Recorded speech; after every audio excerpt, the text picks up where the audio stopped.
हरिओम। आज हरिओम।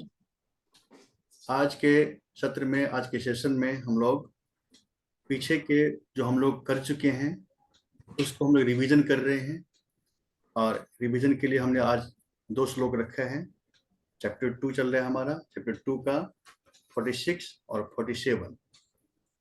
तो इसमें हम केतन जी, पहले आपने जो इस पे होमवर्क किया है, इस दोनों पे जो होमवर्क किया है, जो आपने इसको फाइंड आउट किया है, तो पहले आप श्लोक वाइज चलिए। 46 में जो आपने अंडरलाइन किया है उसको जरा एक बार आप एक्सप्रेस करिए, शेयर करिए क्या आपने इसको किया। इसमें इसमें प्रभु अर्जुन को कहते हैं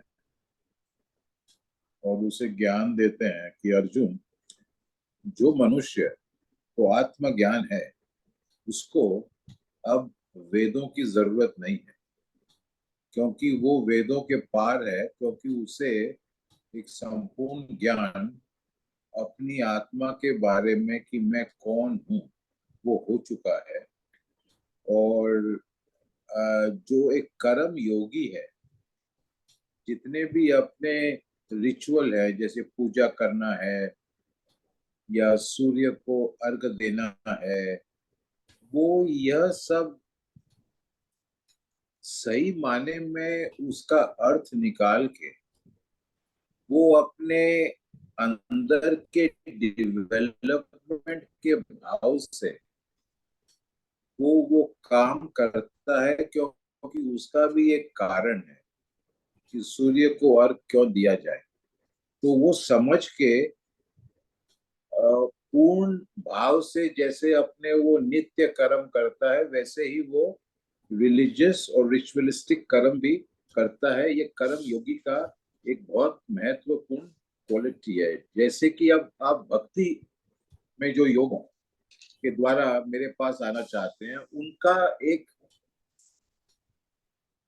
ये धारणा ही है और उनकी प्रवृत्ति है कि उनको सुख, उनको खुशी केवल मिलती है मंत्रों का उच्चारण करने में, जिसमें प्रभु का बहुत ही विस्तार रूप से प्रशंसित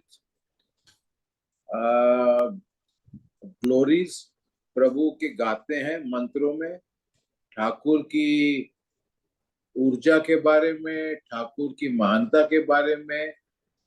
तो भक्ति योग में प्रभु का गुणगान करते हैं।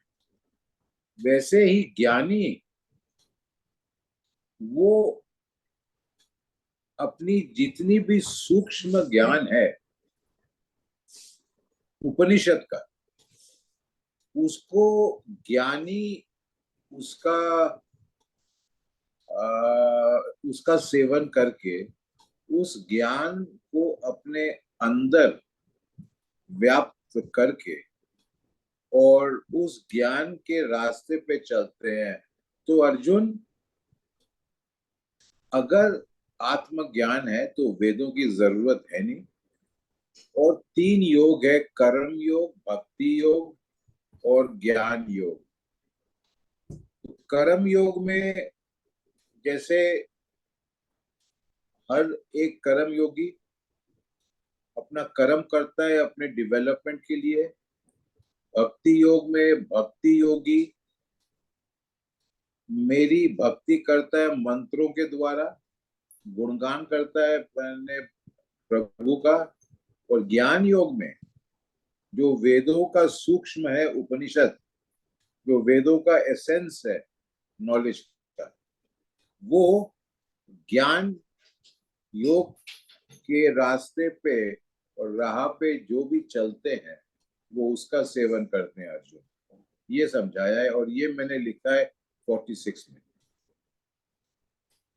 बहुत अच्छा, आपने बहुत ही इलस्ट्रेशन दे करके इसको आपने शेयर किया, आपने समझा, और जो आपने समझा उसे आपने बहुत अच्छी तरह से अपनी बात को रखा। और मैं भी इसको थोड़ा पॉलिश कर देता हूँ।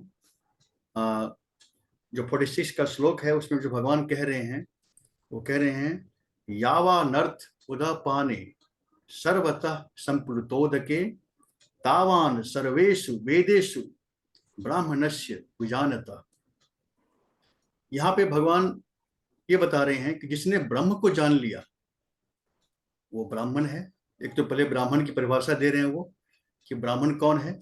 जिसने ब्रह्म को जान लिया वो ब्राह्मण है। और जब ब्रह्म को जान लिया तो उसकी क्या पोजीशन हो गई। जैसे कि आप किसी बहुत बड़े सरोवर में, शुद्ध सरोवर में आपने स्नान कर लिया, आप सरोवर में खड़े हैं, उसके बाद आपको एक छोटे छोटे तालाब मिल गया, तो तालाब से आपको कोई प्रयोजन नहीं स्नान करने, क्योंकि आपने खुद शुद्ध सरोवर में स्नान किया है। एक बहुत शुद्ध सरोवर में, सपोज गंगा नदी में आपने स्नान कर लिया, फिर उसके बाद आपको कोई तालाब मिलता है रास्ते में, उस तालाब से आपको कोई इतना प्रयोजन नहीं, क्योंकि आपने गंगा नदी में स्नान कर लिया, जो बिल्कुल ही करंट जो फ्लो था, जो बिल्कुल ही ताजा जल था, उसमें आपने स्नान किया। तो ब्रह्म को जानने का मतलब है कि जो उसने ब्रह्म को जान लिया वो हमेशा नित्य, नूतन, नवीन इसेंस है वो। और ब्रह्म का मतलब है जो बिल्कुल ही विराट है, जो अनंत तक फैला हुआ है। इसीलिए ब्रह्म से ब्रह्मांड बना है। जैसे ब्रह्म इन्फिनाइट है, उसी तरह से जिनका ये ब्रह्मांड है इन्फिनाइट है। कोई भी इसकी इसकी था नहीं ले सकता कि ब्रह्मांड कहाँ तक फैला हुआ है। ये अनंत है। जैसे आकाश, आकाश को कोई नहीं नाप सकता कि आकाश कहाँ पे एंड हो रहा है। एंडलेस। जहां पे हम खड़े हैं वहीं पे लग रहा है कि एक अम्ब्रेला की तरह आकाश है, लग रहा है कि वहां पे आकाश गिर रहा है। वहां पहुंचेंगे तो वहां भी ऐसे ही मिलेगा हमें। तो इसी तरह जो अनंत ब्रह्म को जान लिया वो उन्हीं के समान, आकाश के समान हो जाता है वो, ऐसे ही अनंत और फ्री। फिर उनको जो है इन सब की जरूरत नहीं पड़ती है, इन सीढ़ियों की, क्योंकि वो आकाश में पहुंच गया हो। जब आकाश में पहुंच गया तो उनको सीढ़ी लगाने की जरूरत नहीं पड़ती है। ये सब सीढ़ियां हैं, जितने भी ये सब रिचुअल्स है, सब सीढ़ियां हैं। तो एक स्टेप बाय स्टेप जर्नी है इसमें, कि हम तम से पहले रज में जाएं, रज से फिर हम सत्य में जाएं, और सत्य में आकर फिर उससे भी बियॉन्ड जाकर ब्रह्म को जाने, कि ब्रह्म तीनों गुणों से पार है, सत्य गुण से भी पार है ब्रह्म। और जब हमने ब्रह्म को जान लिया तब हम बिल्कुल ही, हमारी लाइफ बिल्कुल ही एक स्मूथली चल रही है, अपने आप चल रही है। हम उसको ड्राइव नहीं कर रहे हैं, वो खुद ही सेल्फ ड्राइवन, ऑटोमेटिकली ड्राइवन हो रहा है लाइफ की गाड़ी। लेकिन वो तब होता है जब हम ब्रह्म को जान लेते हैं, सत्य को जान लेते हैं। उसको जानने के लिए हमें तीनों गुणों से पार होना पड़ेगा।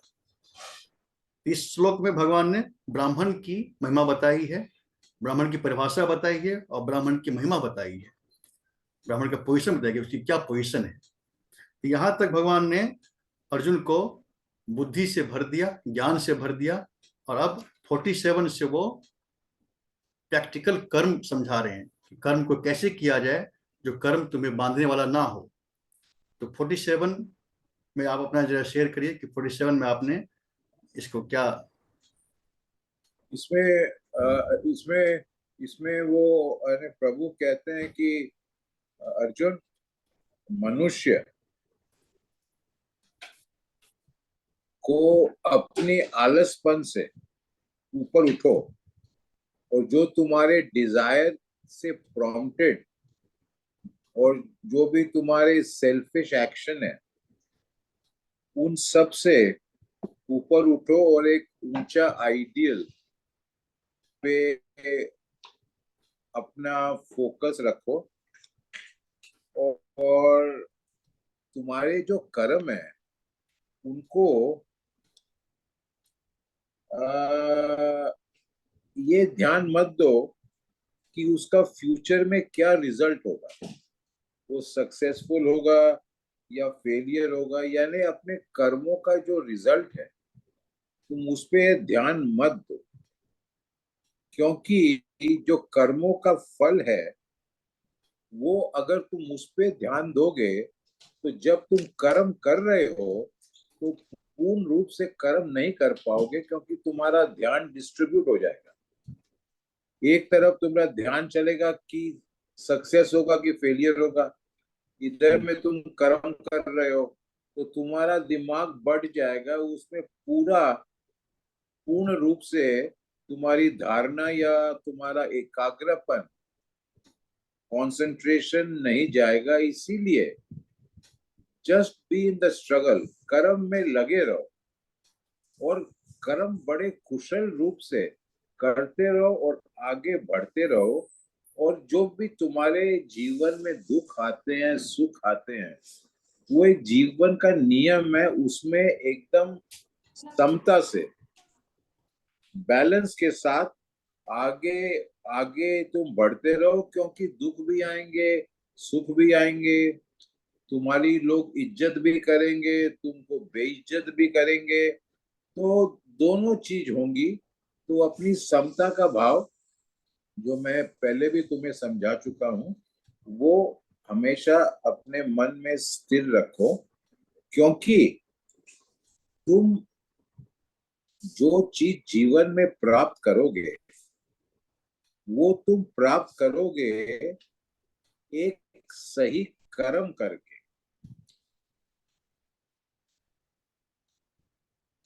क्योंकि वही तुम्हें प्राप्ति देगा, सही कर्म, ना कि बाहर से कोई अपने आप प्राप्ति आएगी। बाहर से जो भी आता है वो तुम्हारे कर्मों का रिजल्ट है, अपने आप कुछ नहीं आता है। तुमने कभी कुछ किया होगा तभी वो आता है।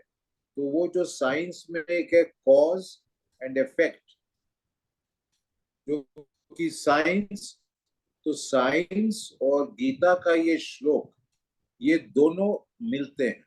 साइंस को कबूल करना पड़ा कि जो गीता का ये श्लोक है बिल्कुल सही है, क्योंकि सारा ब्रह्मांड है कॉज एंड इफेक्ट। और वही भगवान कृष्ण ने 5000 वर्ष पहले अर्जुन को बता दिया था।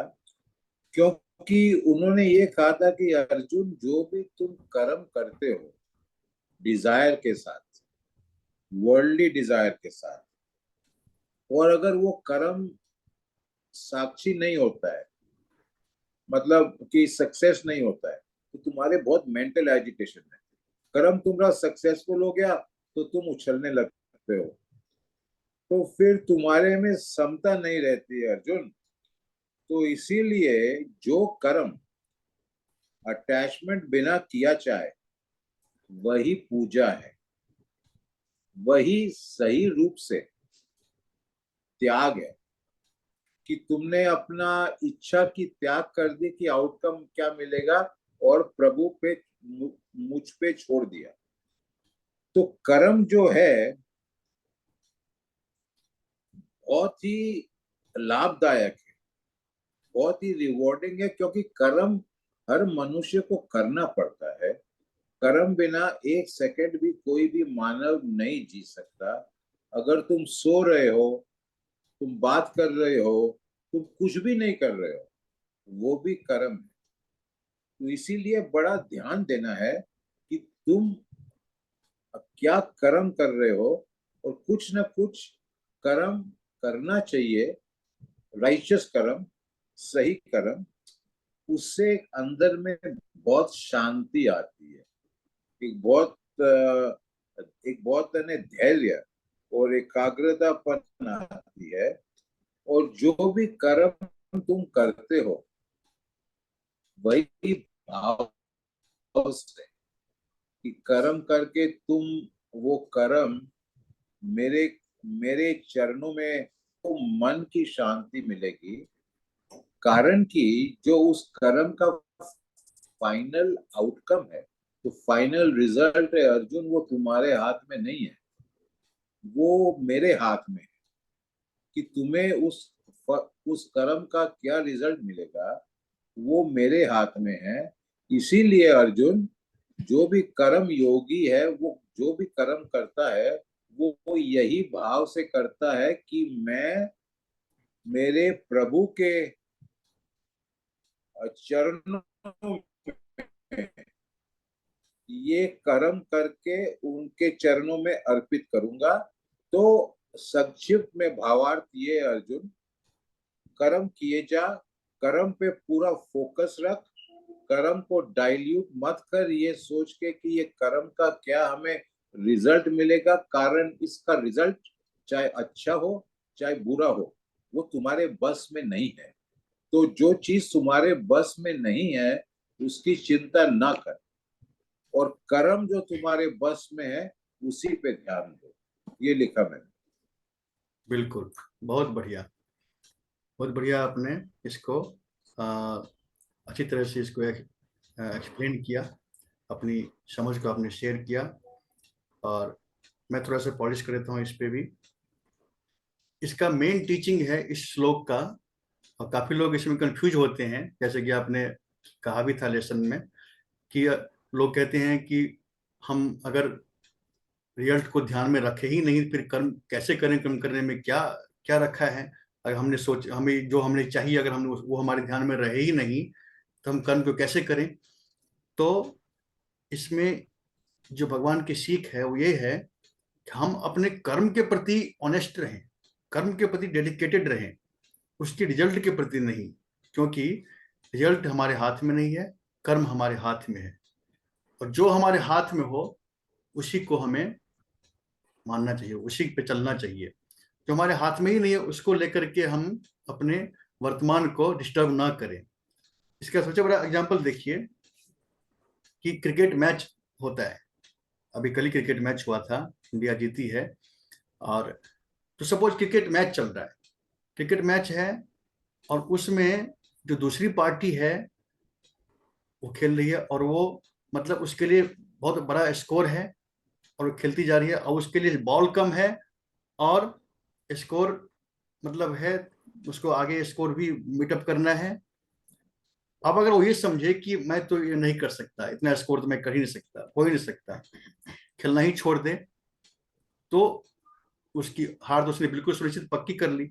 लेकिन एक कहते हैं कि कुशल खिलाड़ी वो है जो हार सुनिश्चित होकर के भी खेलना न छोड़े, मैदान न छोड़े। क्योंकि लास्ट मोमेंट में भी पासा पलट सकता है, और क्रिकेट में ऐसा कई बार हुआ है कि लास्ट मोमेंट में भी अगर अगर खिलाड़ी खेल रहा है तो उसने पासा को पलट दिया है। ऐसा एक है इंसिडेंट कि युवराज युवराज ने लास्ट बॉल पे 6 बॉल की कमी थी, 6 बॉल से हारना था, उन्होंने लास्ट बॉल पे सिक्सर मार दिया और जीत हो गई। तो अब अगर ये समझता कि अरे उसको लेता प्रेशर में आता कि वो हम तो हार ही गए, हम तो हार ही गए, क्या खेलना है, अगर ये वो सोचता कि हार ही गए अब, तो माइंड उसका उस प्रेशर में आ जाता, वो कुछ नहीं कर पाता। लेकिन वो अंत तक हर बॉल को अच्छी तरह से खेलने की उसमें थे कि मैं हर बॉल को खेलूंगा, चाहे हार हो जीत हो। तो वही हुआ कि बॉल को खेलने की जो उनकी इंटेंसिटी थी, इससे उनको सिक्सर मिल गया और जीत हो गई। तो इंटेंसिटी हमारी जो है कर्म के प्रति होनी चाहिए। हम हर बॉल को, हर दाव को, हर चांस को अच्छी तरह से उसको हम खेलें और करें, फिर छोड़ दें रिजल्ट को। रिजल्ट बेटर होगा ही होगा, इसमें कोई दो मत नहीं है। ये एक जो है जो चीज हमें समझना है सबको, ये अगर समझ लिए तो कर्म योग का सार हमारी समझ में आ गया। तो ठीक है, आज हम लोगों ने इसको रिवीजन कर लिया, और अब इसे हम अब यहाँ मैं से अब मैं अगले बार जब अपने मिलेंगे मंगलवार को, सॉरी